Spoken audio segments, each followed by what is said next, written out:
नमस्कार दोस्तों, आप सभी का स्वागत है हमारे YouTube चैनल मान्या लाल किताब रेमेडीज में। आज मैं आपके साथ बात करूंगा तुला राशि के बारे में और आज का मुख्य टॉपिक होगा अक्टूबर 2024 का महीना। ग्रहों का जो बड़ा परिवर्तन अक्टूबर के महीने में होगा उसका कैसा प्रभाव तुला राशि के जातकों के ऊपर रहेगा।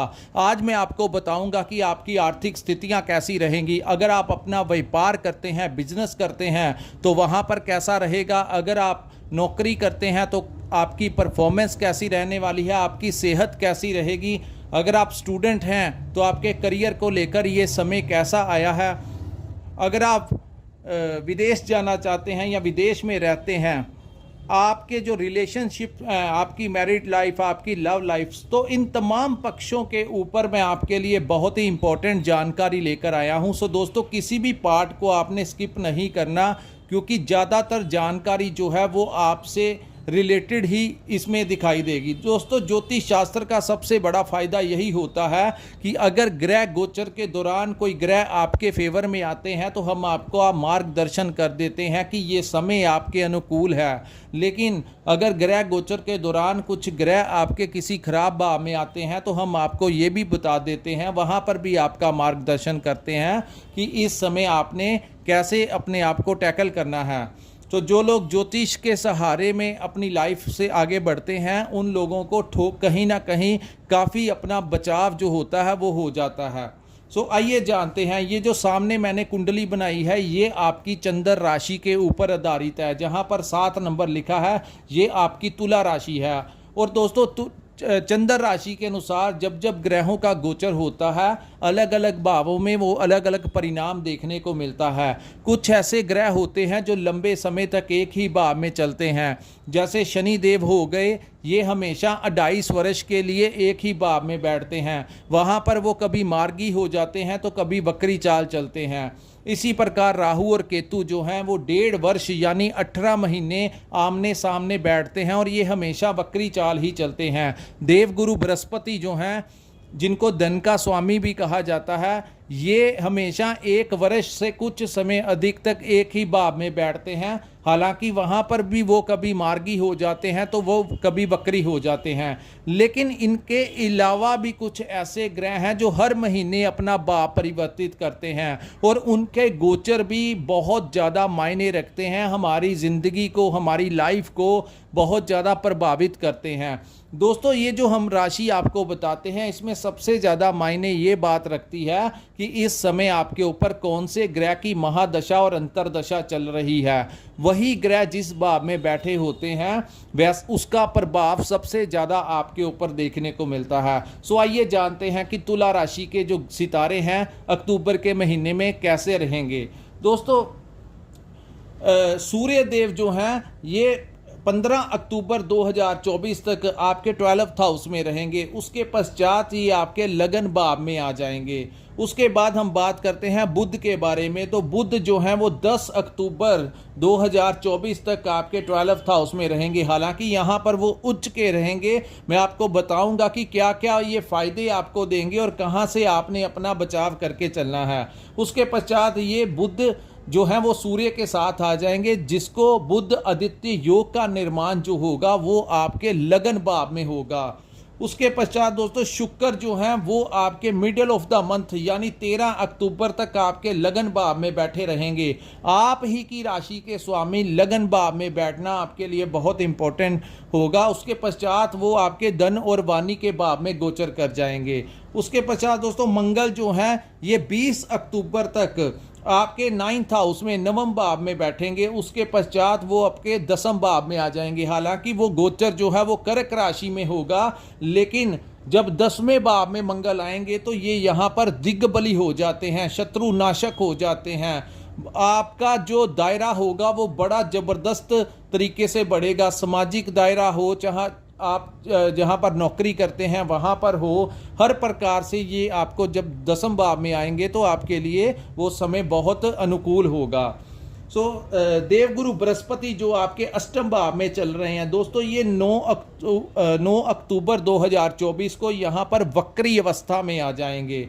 उसके पश्चात शनि जो है वो भी वक्री चाल चल रहे हैं और राहु केतु भी वक्री चाल चल रहे हैं। सो आइए जानते हैं कि आपके ग्रह इस समय क्या कहेंगे। दोस्तों, प्रथम भाव की बात करें तो पहले 13 अक्टूबर तक शुक्र जो है ये इसी भाव में बैठे रहेंगे। जिन लोगों के ऊपर इस समय शुक्र की महादशा या अंतरदशा चल रही है उनको तो बहुत ज़्यादा लाभ होगा। वैसे भी यहाँ पर प्रथम भाव जो होता है हमारी आत्मा का भाव होता है, हमारे कॉन्फिडेंस का भाव होता है, हमारी मैनेजमेंट का भाव होता है। सो प्रथम भाव में जब शुक्र जैसे ग्रह यहाँ पर बैठे रहेंगे तो प्रथम 15 दिन का जो समय होगा उसमें आप अगर अपना व्यापार करते हैं तो बड़ा कॉन्फिडेंस, आपके दिमाग में नए नए आइडियाज आएंगे। शुक्र को विदेश का भी कारक कहा गया है। सो इस महीने अगर आप विदेश जाना चाहते हैं तो आपके बहुत चांसेस बनेंगे। विदेशी भाव से आपकी अच्छी खासी आमदन जो है इस महीने हो सकती है। जो लोग इंपोर्ट एक्सपोर्ट का काम करते हैं, सोशल मीडिया के साथ जुड़े हुए हैं, कंसल्टेंसी का काम करते हैं, जो लोग ट्रेडिंग का काम करते हैं, शेयर मार्केट के साथ जुड़े हुए हैं, अप्रतिशत रूप से अचानक से उसके दाम बढ़ सकते हैं। जो अगर आपने कोई पुराना इन्वेस्टमेंट किया हुआ है तो ये वो समय होगा, उसके दाम बढ़ जाएंगे, आपको बहुत लाभ होगा। जो लोग मल्टीनेशनल कंपनी में काम करना चाहते हैं वो अगर इंटरव्यू देंगे तो बहुत ज़्यादा चांसेस बनेंगे उनके सिलेक्शन होने के। इसके बाद तुला राशि के वो जातक जो शुक्र से रिलेटेड काम करते हैं, जैसे परफ्यूम्स का काम हो गया, लेडीज रेडीमेड गारमेंट का काम हो गया, शुक्र के अधीन जितने भी लग्जरी आइटम के काम आते हैं वो बड़े अच्छे रहेंगे और आपके पार्टनर के साथ आपके रिलेशन भी बहुत अच्छे रहेंगे। शुक्र लगन में बैठने से इस समय आप अपने पार्टनर के साथ घूमने फिरने जा सकते हैं, कोई टूर लगाने जा सकते हैं, रेस्टोरेंट में खाना खाने जा सकते हैं, अपने लिए शॉपिंग कर सकते हैं, अपने लिए वाहन भी खरीद सकते हैं। और अगर आपका किसी ना किसी रूप से विदेश से कोई आमदन का सोर्स जुड़ा हुआ है तो उन लोगों को वहां पर अप्रतिशत रूप से लाभ देते हुए शुक्र यहां पर मिलेंगे। तो कॉन्फिडेंस भी बड़ा चढ़ा इस समय रहेगा। दोस्तों, जिन लोगों की शादी नहीं हुई इस समय उनके शादी विवाह के योग बनेंगे और जो लोग मल्टीनेशनल कंपनी में काम करते हैं उनके प्रमोशन के भी इस समय पूरे चांसेस जो हैं वो ग्रह इस समय दिखा रहे हैं। उसके बाद हम बात करेंगे दोस्तों, आज मैं आपको एक टिप दूंगा। 13 तारीख को बुध शुक्र जो है ये 13 तारीख तक आपके लगन भाव में बैठेंगे और 10 अक्टूबर को बुध भी इनके साथ यहाँ पर आकर 3 दिन के लिए युति बनाएंगे। उसके पश्चात शुक्र जो है वो आपके धन भाव में चले जाएंगे और यहाँ पर युति होगी शुक्र और बुध की। दोस्तों, ये दोनों एक दूसरे के परम मित्र हैं और जब ये युति बनाते हैं, जिनकी जन्म कुंडली में शुक्र और बुध किसी भाव में उच्च के भाव में बैठे होते हैं, तो इसको कहा जाता है लक्ष्मी नारायण योग।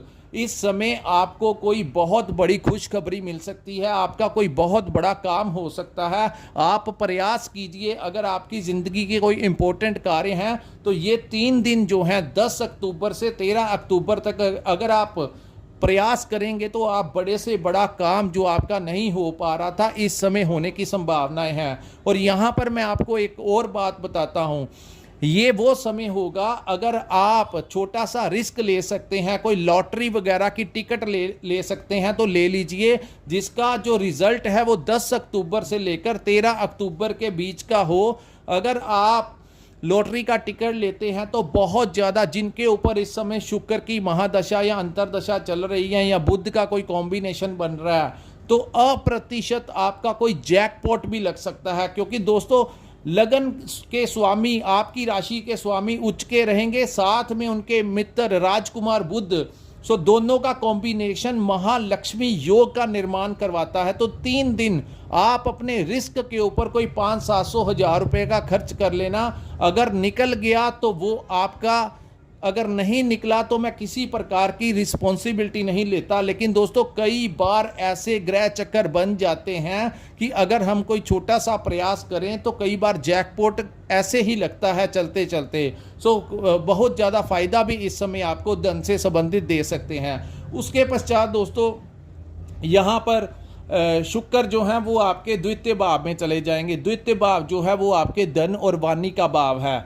यहाँ पर जैसे ही शुक्र 13 अक्टूबर को जाएंगे, आपके अगर डूबा हुआ कोई धन भी होगा, अगर आपका कहीं पर पैसा फंसा हुआ है, वो भी आपको इस समय मिलने की संभावनाएं जो हैं वो बन रही हैं। दूसरा दोस्तों, यहाँ पर आप अगर व्यापार की बात करें तो आपका व्यापार बढ़ सकता है, आपके क्लाइंट्स बढ़ सकते हैं, आपको कोई नया प्रोजेक्ट मिल सकता है, कोई नया टेंडर मिल सकता है। इस समय यात्राओं के दौरान आपको अच्छा खासा लाभ जो है वो शुक्र दिलाते हुए नजर आएंगे। यहाँ पर आपकी जो लव लाइफ है, जो मैरिड लाइफ है, उसमें भी आप बड़ा इंजॉयमेंट मोमेंट्स में होगा। आप उनके साथ बड़ा अच्छा खासा समय भी व्यतीत करेंगे और आपकी आर्थिक स्थितियां पहले से ज़्यादा मजबूत हो जाएंगी जब आप ही की राशि के लगन भाव के स्वामी जो हैं आपके धन के भाव में जाएंगे, तो आपके धन के सोर्सेस जो हैं वो खुलेंगे। इस भाव को वाणी का भी भाव कहा जाता है। तो शुक्र जैसा ग्रह जब द्वितीय भाव में आएंगे तो यहाँ पर आपकी वाणी को भी बड़ा अट्रैक्ट कर देंगे। यानी कि अगर आप का कार्य डेली रूटीन में अगर आप कस्टमरों से डील करते हो या कम्युनिकेशन स्किल्स के ज़रिए आपको बहुत बड़ा फ़ायदा होगा। अगर आप कंसल्टेंसी देते हो, मार्केटिंग का काम करते हो, तो वहाँ पर सामने वाला जो होगा वो आपकी बातों में आ जाएगा और आप ही के साथ वो डील फाइनल करेगा। जो लोग राजनीति के साथ जुड़े हुए हैं उन लोगों को इस समय कोई बड़ी डेजिग्नेशन मिलने के चांसेस बने हुए हैं। अब मैं बात करूँगा दोस्तों शनि के बारे में।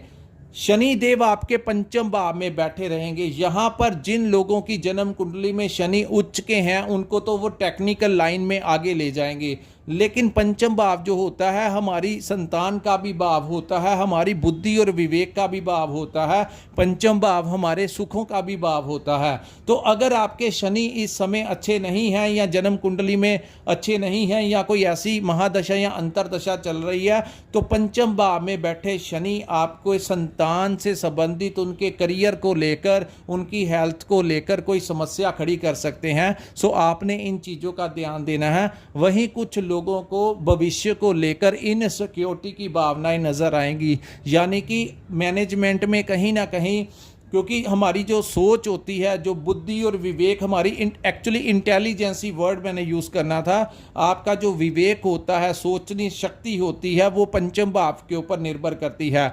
तो यहाँ पर शनि अगर नीच भाव में बैठे हैं तो वो आपकी जो मैनेजमेंट होगी, जो आपके दिमाग में कहीं ना कहीं एक इनसिक्योरिटी की भावना, एक भय की भावना जो है भविष्य को लेकर लगी रहेगी। अपने काम के प्रति या जहां पर आप नौकरी करते हैं वहां पर एक इनसिक्योरिटी आप अपने आप को में फील करते हुए यहां पर नज़र आ सकते हैं। सो इन चीज़ों का आपने ध्यान रखना है। उसके बाद दोस्तों राहु जो हैं वो आपके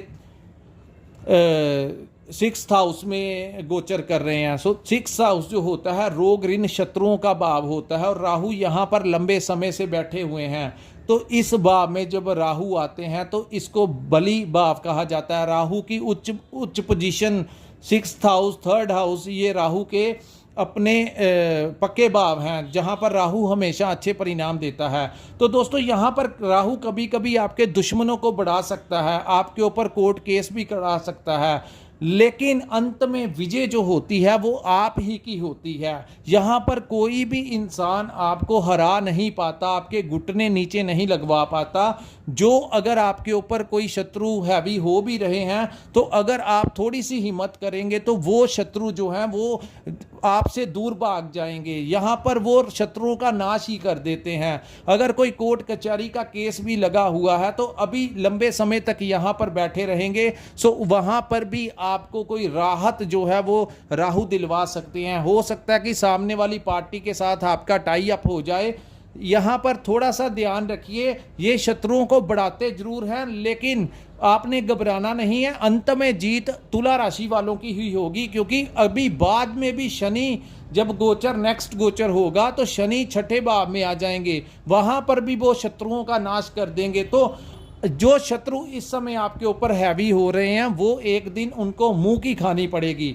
दूसरा दोस्तों, यहाँ पर अगर आप अपने लिए कोई कर्ज लेना चाहते हैं अपने व्यापार को बढ़ाने के लिए, अपने व्हीकल के लिए, किसी प्रॉपर्टी के लिए, किसी भी प्रकार का अगर आप कर्ज लेना चाहते हैं तो यहाँ पर सोर्सेस बनेंगे, आपका बैंक से आपको अप्रूवल मिल सकता है। तो यहाँ पर ऋण जो है, और जिन लोगों के ऊपर कर्ज चढ़ा हुआ है उनको उतरने के लिए भी कोई ना कोई सोर्सेस जो हैं वो राहु यहाँ पर बैठे पैदा करेंगे, यानी कि ऋण को वो ख़त्म भी करेंगे, और अगर आप लेना चाहते हैं तो आपको बैंक का अप्रूवल भी मिल सकता है। और बात करते हैं रोगों की, क्योंकि ये भाव जो है रोगों का भी भाव होता है। तो दोस्तों छोटी मोटी हेल्थ के प्रति आप लोगों को अवेयर रहना चाहिए। हालांकि राहु कोई बड़ा कष्ट नहीं आने देंगे, लेकिन हल्की फुल्की सेहत से रिगार्डिंग आपको एक इनसिक्योरिटी रह सकती है। सो आपको क्या चाहिए कि डेली रूटीन में 24 घंटे में से आधा घंटा 1 घंटा जितना भी आप कर सकते हैं फिजिकली एक्टिव कोई एक्सरसाइज जो है आप लोगों को करनी चाहिए। आप वॉक कर सकते हैं, जिम ज्वाइन कर सकते हैं, योगा कर सकते हैं, कोई गेम में पार्टिसिपेट कर सकते हैं, ताकि आप अपनी हेल्थ के प्रति और अपनी डाइट का भी आपको ध्यान रखना चाहिए।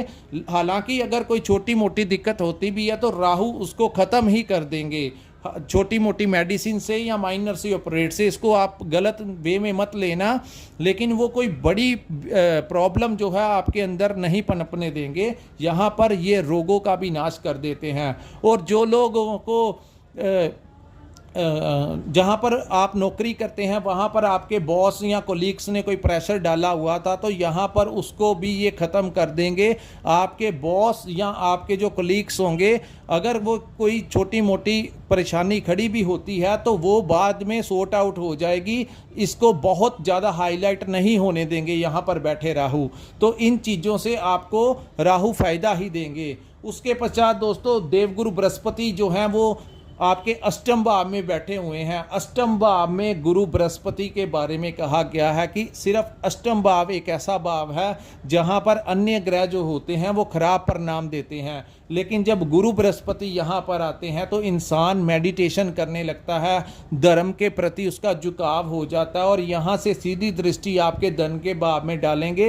हालांकि यहाँ पर वो वक्री अवस्था में आ जाएंगे, फिर भी यहाँ पर आपको मेडिटेशन के प्रति, आपको ईश्वर के प्रति काफ़ी ज़्यादा आपका लगाव जो है उनके साथ जोड़ सकते हैं। यानी कि जो लोग सिद्धि वगैरह करना चाहते हैं, जो उस एनर्जी से टाई अप करना चाहते हैं, आप किसी भी धर्म के हों, लेकिन अगर आप थोड़ा सा प्रयास करेंगे तो आप बहुत जल्दी इस समय आपको वो ज्ञान जो है मिल सकता है जिसके लिए लोग सालों साल तपस्या लगा देते हैं। सो यहाँ पर मैं आपको ये इनकरेज करूँगा, आपको एक टिप दूंगा कि जो लोग इस समय भक्ति भावना का कोई पाठ वगैरह करेंगे, अपना कोई नाम जाप करेंगे, उनका उस एनर्जी के साथ बड़ी जल्दी जो है वो अटैचमेंट हो सकता है। तो यहाँ पर गुरु आपके धन भाव को भी देख रहे हैं तो धन के सोर्सेस जो हैं वो ज़्यादा बढ़ेंगे। जब शुक्र यहाँ पर 13 अक्टूबर के पश्चात आ जाएंगे तो ये दोनों शक्तियाँ एक दूसरे की तरफ जब देखेंगी तो शुक्र इनसे ज्ञान लेंगे, यानी कि ज्ञान भी आपका बढ़ेगा और यहाँ पर धन के सोर्सेस भी, यानी कि कोई दूसरा रास्ता भी आपका निकल सकता है। एक से ज़्यादा रास्ता धन का यहाँ पर निकलता हुआ दिखाई दे रहा है। सो मल्टीपल सोर्सेस से आपको प्रॉफिट हो सकता है। उसके बाद हम बात करेंगे मंगल के बारे में। दोस्तों मंगल जो है वो आपके 9th हाउस में गोचर करेंगे। यहाँ पर आपके लिए थोड़ा सा ध्यान रखना होगा, आपके पिता की हेल्थ का आपको ध्यान रखना होगा, क्योंकि 20 अक्टूबर तक मंगल इसी भाव में रहेंगे। आप अपने भाइयों के साथ कोई विवाद ना खड़ा कर लें, या आपके जो गुरु हैं, गुरु यानी टीचर्स हो गए, या आपको जहाँ पर आपकी ट्रेनिंग चल रही है, आपके जो ट्रेनर्स हैं या आपके जो आध्यात्मिक गुरु हैं, उनके साथ किसी भी प्रकार से आपकी बहस नहीं होनी चाहिए, उनके साथ रिलेशन नहीं खराब होना चाहिए। पिता की हेल्थ को लेकर आपका छोटा मोटा खर्च जो है इस समय हो सकता है, उनके साथ किसी भी बात को लेकर बहस हो सकती है। तो इन चीज़ों से आपने अपने आप को थोड़ा सा बचा के रखना है। उसके बाद मंगल जो है दोस्तों 20 अक्टूबर के पश्चात आपके 10वें भाव में आ जाएंगे। सो जैसे ही मंगल 10वें भाव में आएंगे तो यहाँ पर वो दिग्बली हो जाएंगे। अचानक से सर्कमस्टेंसेस जो हैं वो चेंज हो जाएंगे। ये आपका कर्म स्थान है, तो व्यापार में भी आपको अच्छा रिजल्ट मिलेगा। वहीं आपको अगर कोई सरकारी पेमेंट अड़ी हुई है तो वो भी आपको मिल सकती है। यहाँ पर मंगल के आने से जो लोग जिम वगैरह का काम करते हैं, जिम का सामान बेचते हैं, फर्नीचर का काम करते हैं, जो लोग सरकारी नौकरी करते हैं, डिफेंस में काम करते हैं, उन लोगों को प्रमोशन भी मिल सकता है। कोई पुलिस एडमिनिस्ट्रेशन में है या आप किसी भी पद के ऊपर हैं, चाहे प्राइवेट सेक्टर में हैं, चाहे आप गवर्नमेंट सेक्टर में हैं, यहाँ पर आपकी वो प्रमोशन भी करवा सकते हैं। लेकिन थोड़ा सा आपको ध्यान रखना होगा, क्योंकि मंगल की एक दृष्टि जो है 8th वो शनि के ऊपर पड़ने से थोड़ी सी आप जो आपका दिमाग है, जो आपकी सोचने की शक्ति है, उसमें आप थोड़ा सा फ्रस्ट्रेट और इरिटेट जल्दी हो सकते हैं। सो इन चीज़ों का आपने थोड़ा सा ध्यान रखना है। यहाँ पर आप लोगों को चाहिए निरंतर हनुमान चालीसा का जाप कीजिए, ताकि इन ग्रहों का शनि देव के आपको उपाय इस समय जरूर करने चाहिए, क्योंकि वो पंचम भाव में बैठे हैं। सो मैं बार बार आपको कहूँगा कि संतान के ऊपर एक नज़र जरूर बनाए रखें। अगर वो छोटे हैं या कॉलेज में जाते हैं, या उनके स्वास्थ्य के प्रति, उनकी डाइट के प्रति, उनकी ट्रैवलिंग के प्रति आपको संतान से संबंधित कोई कष्ट नहीं आने पाए, इन चीज़ों का आपने ध्यान रखना है। आपकी संतान जो है वो किसी गलत रास्ते के ऊपर ना चली जाए, किसी गलत सोसाइटी को ज्वाइन ना कर ले। इन चीज़ों से आपने थोड़ा सा उनके ऊपर ध्यान रखना है, एक नज़र बनाए रखनी है।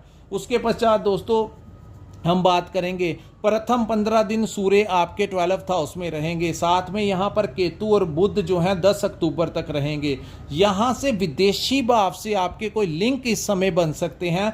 जब 12th हाउस में सूर्य जाते हैं तो हमें ऑनर भी मिल सकता है। आप अगर किसी एनजीओ में काम करते हैं, किसी सामाजिक संस्था में काम करते हैं, किसी धार्मिक संस्था में काम करते हैं, किसी राजनीति में जुड़े हुए हैं, चाहे आप अपना व्यापार करते हैं, चाहे जहां पर नौकरी करते हैं, वहां पर आपको ऑनर भी किया जा सकता है। इस समय आपकी ट्रांसफ़र भी जो है वो हो सकती है। यहाँ पर वो किसी चीज़ के ऊपर आपका खर्च करवाते हुए नज़र आएंगे। यानी कि प्रथम 15 दिन जो होंगे वो आपके खर्च भी बड़े चढ़े रहेंगे। आमदन तो होगी, रास्ते भी निकलेंगे, लेकिन खर्च भी उतनी तेज़ी से जो है होता हुआ दिखाई देगा। हालांकि आप अपने लिए कोई प्रॉपर्टी भी ले सकते हैं, आप अपने लिए कोई बड़ी इन्वेस्टमेंट जो है इस समय कर सकते हैं। सो बिजनेस के लिए भी आप कोई इन्वेस्टमेंट कर सकते हैं। इन चीज़ों के ऊपर आपका जो खर्च है वो बढ़ता हुआ दिखाई देगा। बात करते हैं केतु के ग्रह के बारे में। सो दोस्तों, केतु जो है वो काल पुरुष की कुंडली में जब 12th हाउस में आते हैं तो ये इनकी बेस्ट प्लेसमेंट है। राहु 6ठे भाव में, केतु 12th हाउस में। तो यहाँ आपने देखा होगा पिछले 1 साल से आपकी धार्मिक प्रवृत्ति जो है वो बढ़ गई है। चाहे आप मंदिर जाना शुरू कर गए हैं या जिस भी धर्म से आप रिलेटेड करते हैं, आपको एक उस एनर्जी को धर्म कर्म के कार्य करने के लिए, दान करने के लिए पिछले 1 साल से आप इन गतिविधियों में इन्वॉल्व हुए हैं। क्योंकि केतु आपके 12th हाउस में बैठे हैं। इस भाव में केतु यहाँ पर बैठने से आपको एक तरफ आप चाहे व्यापार करते हैं, चाहे डेली रूटीन में बहुत ही बिजी हैं, लेकिन आपके दिमाग के किसी एक कोने में एक बात पिछले 1 साल से आ रही है कि दुनिया को, इस ब्रह्मांड को एक एनर्जी चलाती है और उसके बारे में एक सोच आ रही है। यानी कि उस ईश्वर, उस परमात्मा के बारे में आप जो हैं वो ज़्यादा जानने के लिए जिज्ञासु, आपकी जो जिज्ञासा है वो दिन प्रतिदिन बढ़ती जा रही है। तो उसका मेन कारण है कि केतु जो है वो आपके 12th हाउस में गोचर कर रहे हैं। ये अभी 6 महीने तक वहीं पर बैठे हैं। सो धार्मिक कार्य को लेकर आपकी प्रवृत्ति ऐसी ही बनी रहेगी। बड़ी अच्छी बात है। यहाँ पर कहते हैं कि जो लोग मेडिटेशन करते हैं उनको बहुत जल्द जो है वो ईश्वर की प्राप्ति हो जाती है। अपने इस समय जो आप अपने गुरुओं के अनुसार चलेंगे, गुरु मंत्र का जाप करेंगे या जो भी अगर आपको मिला हुआ है उसके अनुसार चलेंगे तो आपको बहुत ज़्यादा जो फल है, पॉजिटिव जो है वो आपके बिगड़े हुए सारे कार्य जो हैं वो यहाँ पर केतु अकेले ही संभाल लेंगे। सो जो लोग मेडिटेशन करेंगे वो लोग अपना एक ऐसा पॉजिटिव ऑरा इस समय तैयार कर सकते हैं। दोस्तों, इतनी जल्दी ये कार्य नहीं होते, काफ़ी टाइम लग जाता है। लेकिन जब केतु 12th हाउस में आते हैं तो इस समय का जो लोग फ़ायदा उठाते हैं वो अपने ऐसा इन्वायरमेंट तैयार कर सकते हैं, क्योंकि बड़ी जल्दी वो एनर्जी जो होती है वो उन लोगों की तरफ चली जाती है जिनके केतु जो हैं वो 12th हाउस में गोचर करते हैं। सो अगर आप चाहते हैं उन एनर्जियों के साथ टच करना तो ये समय आपके बहुत अनुकूल होगा। गुरु बृहस्पति भी आपके अष्टम भाव में गोचर कर रहे हैं, तो कहीं ना कहीं पंचम दृष्टि भी केतु के ऊपर है। विदेश में बैठे लोगों को इस समय खासा लाभ होगा। जो लोग विदेश में भी आप लोग अगर व्यापार कर रहे हैं या नौकरी कर रहे हैं तो वहाँ पर भी आपकी तरक्की हो सकती है, आपको प्रमोशन मिल सकता है। यहाँ पर उसके पश्चात दोस्तों 15 के पश्चात सूर्य यहाँ पर आ जाएंगे आपके लगन भाव में। हालांकि तुला राशि में सूर्य खराब हो जाते हैं, लेकिन सूर्य प्रथम भाव में उच्च का फल ही देते हैं। तो आप लोगों के लिए यहाँ पर मैं एक थोड़ा सा ध्यान रखना कि आपके अंदर ईगो बढ़ा सकते हैं, किसी भी बात को लेकर ईगोस्टिक आपको फील हो सकता है। सामने वाले को ऐसा लग सकता है कि आपके अंदर एक अहंकार बोल रहा है। तो आपने अपने जो स्किल्स हैं उसको यहाँ पर बुद्ध के साथ युति बनाने से कम्युनिकेशन स्किल्स बड़े ज़बरदस्त बनेंगे। आपका प्रभाव जो है वो बहुत अच्छा होगा। सूर्य प्रथम भाव में आकर जब रोशनी डालते हैं तो वो कुंडली पूरी को रोशन कर देंगे। छोटे मोटे अगर ग्रहों की वजह से कुछ दिक्कतें भी आ रही हैं वो भी 15 तारीख के पश्चात सॉर्ट आउट हो जाएंगी, जब सूर्य पूर्ण रूप से आपकी कुंडली के ऊपर दृष्टि डालेंगे। तो यहाँ पर अगर आप पार्टनरशिप में काम करते हैं तो 15 के पश्चात आपको पार्टनरशिप में कोई लाभ सूर्य दिला सकते हैं। ये पूरा महीना यहाँ पर ही बैठे रहेंगे। यहाँ पर थोड़ा सा आपने ध्यान रखना है कि बात करते हुए कुछ कठोर शब्दों का, अपनी ईगो का आपके हालांकि अंदर नहीं भी होगी लेकिन आपके शब्दों में हो सकती है। तो यहाँ पर जो लोग हाई ब्लड प्रेशर के हैं या जिनको गुस्सा ज़्यादा आता है उनको थोड़ा सा ध्यान रखना है कि क्रोध के कारण उनको सर में दर्द हो सकती है, क्योंकि प्रथम भाव में सूरज आ गए हैं। तो हेड जो है हमारा जो सर है उसमें कुछ तेज अग्नि जैसी प्रवेश होगी। सो हर एक इंसान इस एनर्जी को टॉलरेट नहीं कर पाता। सो आपको एक डायरेक्शन मिलेगी, लेकिन आपने जाना किस साइड है ये आपके ऊपर, आपके कर्मों के ऊपर निर्भर करेगा। ये ऊर्जा आपने किस तरीके से पॉजिटिविटी में बदलनी है ये आपके ऊपर निर्भर करेगा। अन्यथा ईगो में आकर आप कुछ नुकसान ना कर लें अपना। इसीलिए मैंने आपको ये बता दिया है कि थोड़ा सा अपने शब्दों के ऊपर, अपनी वाणी के ऊपर कंट्रोल करके चलना। सो दोस्तों ये था तुला राशि के लिए अक्टूबर 2024 का महीना कैसा रहेगा। अगर आपको हमारा ये वीडियो अच्छा लगा हो तो कृपया इस वीडियो को लाइक कीजिए, हमारे चैनल को सब्सक्राइब कीजिए और नीचे कमेंट सेक्शन में कमेंट कर जरूर बताइए कि आपको वीडियो कैसा लगा।